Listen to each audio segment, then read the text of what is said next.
bienvenue sur l'ESR Web TV avec la rubrique de Paul Gasser consacrée cette semaine à la rencontre de CFA et le déplacement à Jura Sud samedi 18 h.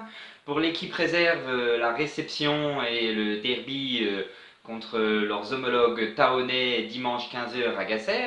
Pour la troisième équipe de l'USR, un déplacement dimanche à 15 h à La Fave. Et pour les U19 en DHR, un déplacement dimanche 15 h à Villiers-Saint-Étienne. Mais commençons par faire le bilan du week-end dernier, avec un bon bilan, puisque les trois équipes rahonnaises présentes en coupe se sont qualifiées. Avec en premier la qualification de la CFA à Punois, une qualification assez logique, mais pas si facile que ça. Sur le score de 3 buts à 0, des Rahonnais qui avaient entamé la rencontre de la meilleure des façons, avec un doublé de Johan Dufour à la 13e et 22e minute. Ensuite, les Rahonnais se sont peut-être un petit peu relâchés.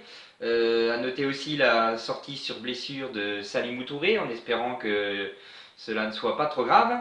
En deuxième période, Pulnois se sera bien repris et aura même manqué deux belles occasions de revenir au score, mettant à l'occasion en évidence notre portier remplaçant Maxime Suriani. Et finalement, la recrue Baeda marquera le troisième but rahonnais dans les derniers instants.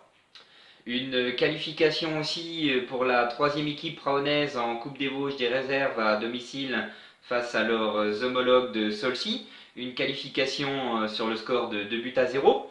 Et puis pour les U19 en Coupe Gambardella qui se déplaçaient eux aussi à Pulnois et qui se sont qualifiés au tir au but avec un arrêt de Tristan Litez sur le dernier tir local.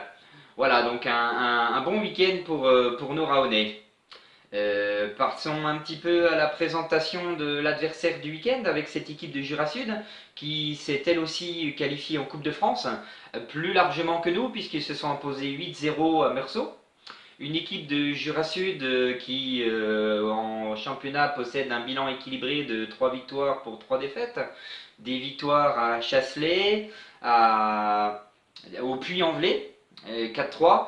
Et puis à domicile dernièrement contre la réserve du Paris Saint-Germain.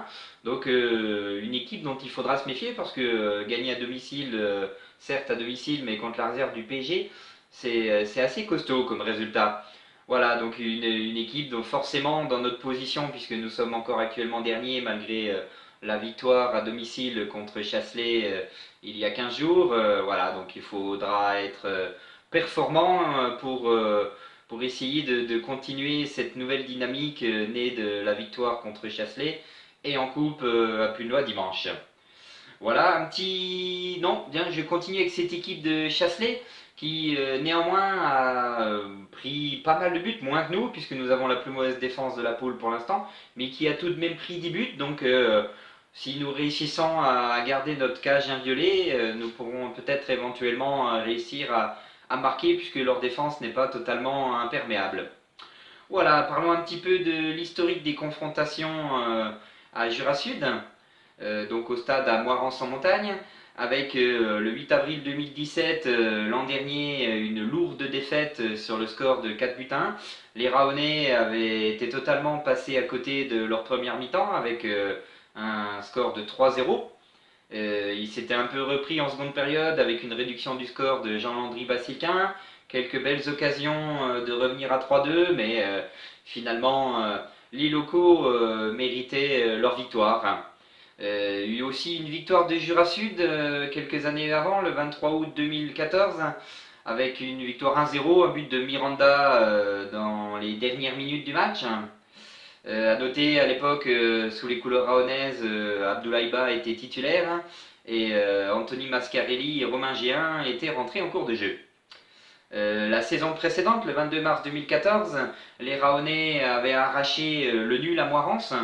Zanina avait ouvert le score pour les locaux à l'heure de jeu et Benoît Patin avait égalisé dans les derniers instants de la rencontre. Des Rahonnais emmenés de nouveau à l'époque par Abdoulaye Ba avec sur le banc Fethullah Simsek qui était rentré en cours de jeu. Le 24 novembre 2012, cette fois-ci, les Raonais s'étaient imposés assez largement sur le score de 4 buts à 2. Des Raonais qui, cette fois-là, avaient pris le match par le bon bout et menaient 3-1 à la mi-temps. Des buts de Hamzaoui, Jean-Philippe Djé et Amar Raketa. Hassan Benkajan avait clos la marque dans les dernières minutes. Voilà, Hassan Benkajan qui était déjà présent à l'époque avec Fethullah Simsek. Et puis le 24 septembre 2011, les Raonais l'avaient aussi emporté à Moirans-en-Montagne. Les Raonais avec dans leur rang Johan Dufour et Pierre Clavier. Et Johan Dufour justement avait marqué un des deux buts Raonais avec Judicaël Crillon. Voilà, et bien un petit mot aussi sur le groupe. Hein. Il est bien trop tôt pour que Ali Toraman ait donné son groupe, mais on peut penser que Abdoulaye Ba, qui était suspendu dimanche à Pulnois, fera son retour. Voilà, comme je le disais tout à l'heure, interrogation concernant Salim Boutouré, puisqu'il est sorti en cours de match à Pulnois.